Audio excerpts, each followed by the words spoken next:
ലോകം വീണ്ടും മറ്റൊരു യുദ്ധത്തിന് കാഴ്ചക്കാരാകുമോ? ഇറാൻ അമേരിക്കൻ സംഘർഷത്തിൽ വലയുന്ന പശ്ചിമേഷ്യയിൽ സമാധാനം കിട്ടാക്കനിയാകുമ്പോൾ ലോകത്തെ വീണ്ടും അശാന്തിയിലേക്ക് തള്ളിവിടാൻ അണിയറയിൽ മറ്റൊരു യുദ്ധത്തിനുള്ള കോപ്പ് കൂട്ടുകയാണ് അമേരിക്കയും ചൈനയും.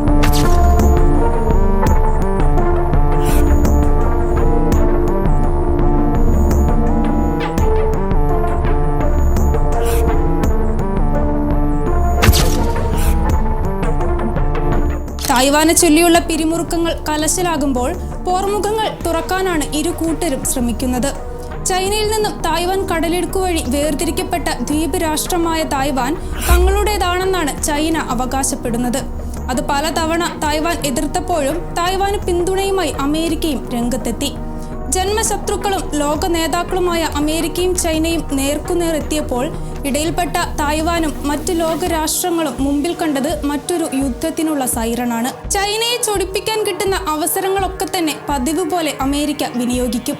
അതിന്റെ ഭാഗമായിരുന്നു പശ്ചിമ പസഫിക്കിൽ തായ്വാനെ സംരക്ഷിക്കാനെന്ന പേരിൽ അമേരിക്ക ആയുധങ്ങൾ വിന്യസിച്ചത്.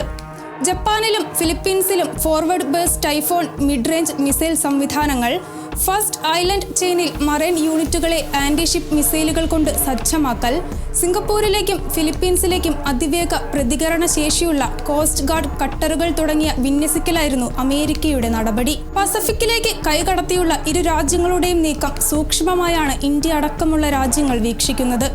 അവിടെ ഒരു യുദ്ധം പൊട്ടിപ്പുറപ്പെട്ടാൽ അത് ഇപ്പോൾ ലോകം കാണുന്ന യുദ്ധ സാഹചര്യമല്ല സൃഷ്ടിക്കുക. സ്വതന്ത്ര രാഷ്ട്രമല്ലെങ്കിൽ കൂടി ലോകത്തിലെ തന്നെ പ്രധാന സമ്പദ് വ്യവസ്ഥകളിൽ ഒന്നാണ് തായ്വാൻ. തായ്വാനിൽ ഒരു ഇളക്കം സംഭവിച്ചാൽ അത് ലോകത്തെ തന്നെ ഒരുപക്ഷെ ഉലച്ചേക്കും. ലോകത്തിലെ മുൻനിര സെമി കണ്ടക്ടർ ചിപ്പ് നിർമ്മാണ കേന്ദ്രമാണ് തായ്വാൻ. മൂലധനത്തിൽ അമേരിക്കയ്ക്കും ചൈനയ്ക്കും ഒപ്പമെത്തി നിൽക്കുന്ന തായ്വാൻ ആഗോളതലത്തിലുള്ള സാങ്കേതിക നിക്ഷേപങ്ങളിലും കൃത്രിമ ബുദ്ധിയിലും മുന്നിലാണ്. ഇലക്ട്രോണിക്സ്, മെഷീനറി, സ്റ്റീൽ, കെമിക്കൽസ് എന്നിവയെല്ലാം കയറ്റുമതി ചെയ്യുന്നതിൽ ലോകത്ത് തായ്വാന്റെ പങ്ക് ചെറുതല്ല. AI രംഗത്തെ മുന്നേറ്റം കൊണ്ട് ഈ വർഷം മെയ്യിലെ കണക്കനുസരിച്ച് സമ്പദ് വ്യവസ്ഥയിൽ ഇന്ത്യയെ പോലും കടത്തിവെട്ടാൻ തായ്വാന് സാധിച്ചു. ചിപ്പ് നിർമ്മാണ രംഗത്തടക്കം ഒന്നാമനായി നിൽക്കുന്ന തായ്വാനിൽ ഒരു യുദ്ധം പൊട്ടിപ്പുറപ്പെട്ടാൽ അത് തായ്വാനെ നശിപ്പിക്കുന്നതിനൊപ്പം ലോകത്തെ പല മേഖലകളുടെയും നിലനിൽപ്പിനെ പോലും ബാധിക്കുമെന്നത് നിസ്സംശയം പറയാം. ലോകത്തിലെ രണ്ട് വലിയ ശക്തികൾ നേർക്കുനേർ വരുന്ന സാഹചര്യത്തെ നേരിടാൻ മറ്റ് പലതരം വെല്ലുവിളികളിലൂടെ കടന്നുപോകുന്ന ലോകരാഷ്ട്രങ്ങൾക്ക് നിലവിൽ പ്രയാസമായിരിക്കും. അമേരിക്കയെ കണ്ടുകൊണ്ടാണ് തായ്വാൻ കളിക്കുന്നതെങ്കിൽ പതിവ് പോലെ യുദ്ധം മൂർധന്യാവസ്ഥയിലെത്തുമ്പോൾ ട്രംപിന്റെ കീഴിലുള്ള അമേരിക്ക തങ്ങളുടെ ഇരട്ടത്താപ്പ് പുറത്തെടുക്കും. പിന്നീട് തായ്വാന്റെ അധികാരത്തിനു വേണ്ടി ഇരു രാജ്യങ്ങളും സംഘർഷം ആരംഭിച്ചാൽ അതിന്റെ പ്രത്യാഘാതങ്ങൾ ലോകം ഊഹിക്കുന്നതിലും അപ്പുറത്താണ്. സാമ്പത്തികപരമായും സൈനികപരമായും ചൈനയുടെ 7 അയലത്ത് പോലും എത്താത്ത തായ്വാന് ചൈനയിൽ നിന്ന് എന്തെങ്കിലും തരത്തിലുള്ള ആക്രമണമുണ്ടായാൽ അവിടെ രക്ഷകനായി അമേരിക്ക എത്തും. അങ്ങനെ ഒരു സാഹചര്യം ഉണ്ടായാൽ അവിടെ വൻ ശക്തികൾ തമ്മിലൊരു ഏറ്റുമുട്ടൽ ഉണ്ടാകുമെന്നത് ഉറപ്പാണ്. തായ്വാനും ചൈനയ്ക്കുമിടയിലെ കടലിടുക്കിൽ ചൈനീസ് യുദ്ധവിമാനങ്ങളുടെ പരിശീലനം പതിവാണ്. അമേരിക്കയുടെ യുദ്ധക്കപ്പലുകളും പലപ്പോഴായി മേഖലയിൽ വിന്യസിക്കാറുണ്ട്. ആണവായുധങ്ങൾ വഹിക്കാൻ കഴിയുന്ന കപ്പലുകൾ പലപ്പോഴും തായ്വാൻ അതിർത്തിക്കകത്തുകൂടി കടന്നു പോകാറുമുണ്ട്. എന്നാൽ ചൈനയെ ചെറുക്കാനുള്ള ശേഷിയില്ലാത്തതുകൊണ്ട് തായ്വാൻ പ്രതികരിക്കാറില്ല.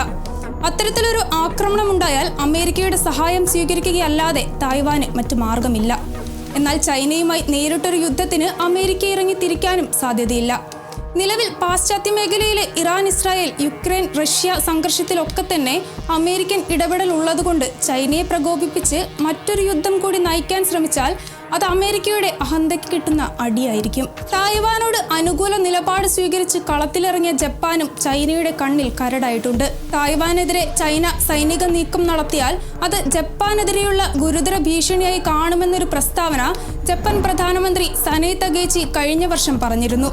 പൊതുവെ ചൈന വിമർശകയായ തകേച്ചിക്ക് പ്രധാനമന്ത്രിയാകുന്നതിന് മുമ്പ് തന്നെ തായ്വാൻ ചായ്വുണ്ടായിരുന്നു. തകേച്ചിയുടെ പ്രസ്താവനയിൽ പ്രകോപനം കൊണ്ട ചൈന ജപ്പാനിലേക്കുള്ള ചൈനക്കാരുടെ യാത്രയ്ക്ക് നിയന്ത്രണം ഏർപ്പെടുത്തി. അപ്രതീക്ഷിതമായി കിട്ടിയ ആ അടിയിൽ പതറിയത് ജപ്പാന്റെ ടൂറിസം മേഖലയാണ്. ദിനംപ്രതി വളരുന്ന അരക്ഷിതാവസ്ഥയെ പ്രതിരോധിക്കാൻ ലോകരാജ്യങ്ങളുടെ സഹായവും തായ്വാൻ തേടുന്നുണ്ട്. നിലവിൽ ലോകത്താകെ 13 രാജ്യങ്ങൾ മാത്രമേ തായ്വാനെ സ്വതന്ത്ര രാജ്യമായി അംഗീകരിക്കുന്നുള്ളൂ. ഐക്യരാഷ്ട്ര സംഘടനയിലും തായ്വാന് പ്രത്യേക രാജ്യമായി അംഗത്വമില്ല. തായ്വാനെ പിന്തുണച്ച് രംഗത്തെത്തുന്ന അമേരിക്കയ്ക്കും തായ്വാനിൽ എംബസിയില്ല. എല്ലാം കൊണ്ടും ചൈനയ്ക്ക് അനുയോജ്യമായ സാഹചര്യം. പടിഞ്ഞാറൻ പസഫിക് മേഖലയിൽ സ്വാധീനമുള്ള പ്രദേശമാണ് എന്നുള്ളതാണ് തായ്വാനെ നിയന്ത്രണത്തിലാക്കാൻ ചൈന ശ്രമിക്കുന്നതിനുള്ള കാരണം. തായ്വാനെ കയ്യിലൊതുക്കിയാൽ പടിഞ്ഞാറൻ പസഫിക്കിൽ ചൈനയുടെ പങ്ക് വർദ്ധിക്കും. പക്ഷേ ചൈനയോട് സഹകരിക്കാതെ തായ്വാൻ സ്വതന്ത്ര രാജ്യമായി നിൽക്കുകയും അമേരിക്ക തായ്വാന് പിന്തുണയായി എത്തുകയും ചെയ്താൽ അത് ചൈനയ്ക്ക് ഭീഷണിയാണ്. ആ സാഹചര്യത്തെ നിയന്ത്രിക്കാൻ ചൈന എടുക്കുന്ന തീരുമാനങ്ങൾ അമേരിക്കയ്ക്കും വിനയാകും. അതുകൊണ്ട് തന്നെ തായ്വാൻ ചൈനയുടെ വലയിൽ ഒതുങ്ങാതിരിക്കാൻ അമേരിക്കയും പരമാവധി ശ്രമിക്കും. ലോകത്തെ പ്രധാന ശക്തികളായ ഇരു രാജ്യങ്ങളും തമ്മിൽ ഒരു അസ്വാരസ്യം കൂടി ഉടലെടുത്താൽ അത് ലോക മനസമാധാനത്തിനും സമ്പദ് വ്യവസ്ഥയ്ക്കും ഭാവിയിൽ ഒരു ഭീഷണിയാകുമെന്നതിൽ സംശയമില്ല.